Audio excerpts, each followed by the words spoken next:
আসসালামু আলাইকুম, কেমন আছেন আপনারা সবাই? আশা করি আলহামদুলিল্লাহ অনেক অনেক ভালো আছেন। আজকের এই ভিডিওটিতে আপনাদের সাথে হোয়াটসঅ্যাপের 4টি টিপস অ্যান্ড ট্রিক শেয়ার করব। তো বেশি কথা না বলে আমরা সরাসরি আমাদের টিপস অ্যান্ড ট্রিক্সগুলো দেখা শুরু করে দিই। তো ডিয়ার ভিউয়ার্স, হোয়াটসঅ্যাপের প্রথম ট্রিকটি হলো, আমরা যারা হোয়াটসঅ্যাপ ব্যবহার করি তারা দেখা যায় অনেক সময় আমাদের যেই ব্যাকগ্রাউন্ডটা থাকে সেটা লাইট মোডে থাকে। তাই এটা অনেকেই ডার্ক মোড করতে চান।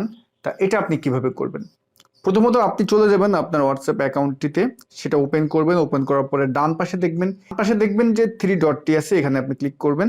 সেখান থেকে দেখবেন সেটিংস যে অপশনটি আছে, এখানে ক্লিক করবেন এবং সেখানে ক্লিক করার পরে আপনি দেখবেন যে চ্যাটস নামে যেই লেখাটি আছে সেখানে আমরা ক্লিক করব এবং এখানে ডিসপ্লের ঠিক নিচে আমরা দেখতে পারবো থিম এবং এখানে আমাদের দেওয়া আছে লাইট। জাস্ট আমরা এখানে ক্লিক করব এবং এখান থেকে আমরা জাস্ট নিচে দেখতে পারবেন ডার্ক আছে, এখানে আমরা সিলেক্ট করে দেব এবং জাস্ট ওকে করে দেব।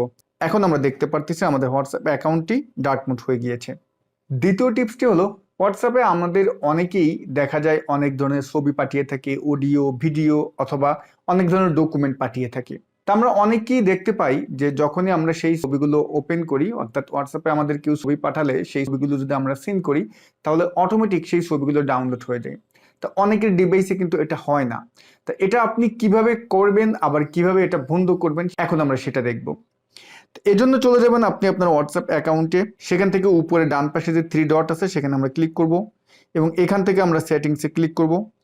তারপরে আমরা যে কাজটি করব, এখান থেকে আমরা স্টোরেজ অ্যান্ড ডাটা এখানে ক্লিক করব এবং এখান থেকে আমরা যে মিডিয়া অটো ডাউনলোড যে অপশনটি আছে এখান থেকে আমরা হোয়েন ইউজিং মোবাইল ডাটা এটাই যদি যাই, এখানে যে অপশনগুলো আছে ফটোস, অডিও, ভিডিও, ডকুমেন্টস, এই অপশনগুলো আপনি যদি মোবাইল ডাটাতে কানেক্ট থাকেন তখন যদি আপনি হোয়াটসঅ্যাপ ব্যবহার করেন এবং তখন যদি এই যে অপশনগুলো আছে এই রিলেটেড কোনো কিছু যদি আপনার হোয়াটসঅ্যাপে কেউ পাঠিয়ে থাকে সেগুলো অটো ডাউনলোড হয়ে যাবে। তো এক্ষেত্রে যে কাজটি করতে হবে, প্রত্যেকটা জায়গায় আপনার টিক দিয়ে দিতে হবে যদি আপনি এগুলো প্রত্যেকটা চান, তারপরে ওকে দিবেন।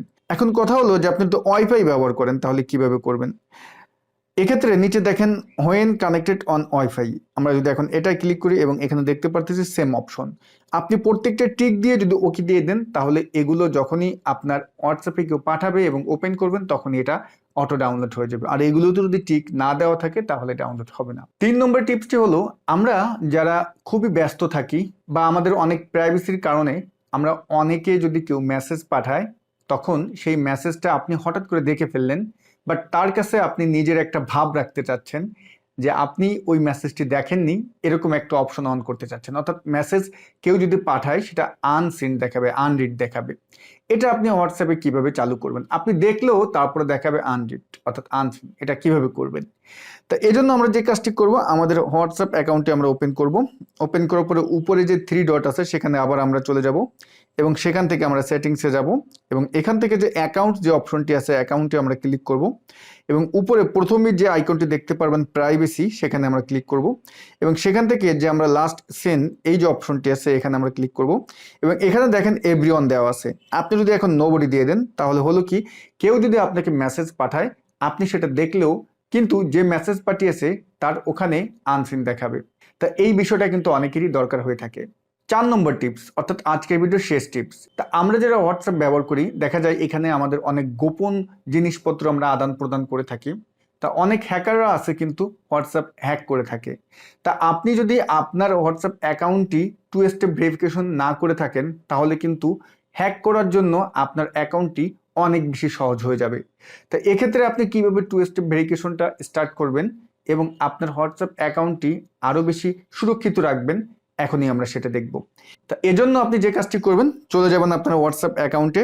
সেখান থেকে উপরে যে ডান পাশে থ্রি ডট আছে সেখানে আপনি ক্লিক করবেন এবং তারপরে সেটিংসে ক্লিক করবেন এবং এখান থেকে আমরা অ্যাকাউন্টসে ক্লিক করব। তারপর আমরা দেখতে পারতেছি 3 নম্বরে আছে 2 স্টেপ ভেরিফিকেশন, এখানে আপনি সিলেক্ট করবেন। তারপরে নিচে দেখবেন এনেবল নামে একটি বাটন আছে, এখানে আপনি ক্লিক করবেন। এখন আপনার 2 স্টেপ ভেরিফিকেশন দেওয়ার জন্য যেই কোডটি অর্থাৎ যে পাসওয়ার্ডটি দিবেন সেটা আপনি এখানে দিয়ে দেবেন। আমি আমার পাসওয়ার্ডটি এখানে দিয়ে দিচ্ছি এবং পাসওয়ার্ডটি আবার দিতে হবে, আমি আবার দিয়ে দিলাম এবং এখানে আপনার একটি ইমেল আইডি দিতে বলতেছে এবং এটা চাইলে আপনি স্কিপও করতে পারেন। তা আমি একটা ইমেল আইডি আমার দিয়ে দিচ্ছি এবং কনফার্ম করতে বলতেছে ইমেল আইডিটা। তাতে হলো কি, যদি আপনি কখনো পাসওয়ার্ডটি ভুলে যান তখন ইমেল আইডিটা কিন্তু আপনার উপকারে আসবে। এখন আপনি সেভ দিয়ে দেন। এখন আমরা এখান থেকে ডান দিয়ে দেবো ওকে, আমার এখন টু স্টেপ ভেরিফিকেশন হয়ে গিয়েছে। এক্ষেত্রে যদি কখনো আপনি পাসওয়ার্ডটি চেঞ্জ করতে চান তাহলে এখানে দেখতে পাচ্ছেন চেঞ্জ পিন আছে, এখানে ক্লিক করে আপনি পাসওয়ার্ডটি চেঞ্জ করতে পারবেন। এবং যদি আপনার ইমেল আইডি চেঞ্জ করতে চান তাহলে সেক্ষেত্রে আপনি এখানে ক্লিক করে ইমেল আইডিটা চেঞ্জ করতে পারবেন। প্রিয় বন্ধুরা, আমরা দেখে নিলাম আজকের ভিডিওটিতে হোয়াটসঅ্যাপের 4টি টিপস অ্যান্ড ট্রিক্স। যদি এই 4টি টিপস অ্যান্ড ট্রিক্স আপনার উপকারে এসে থাকে, এখনই একটা লাইক দিবেন, আপনার মূল্যবান মতামতটি জানাতে ভুলবেন না। সবাই ভালো থাকবেন। আল্লাহ হাফেজ।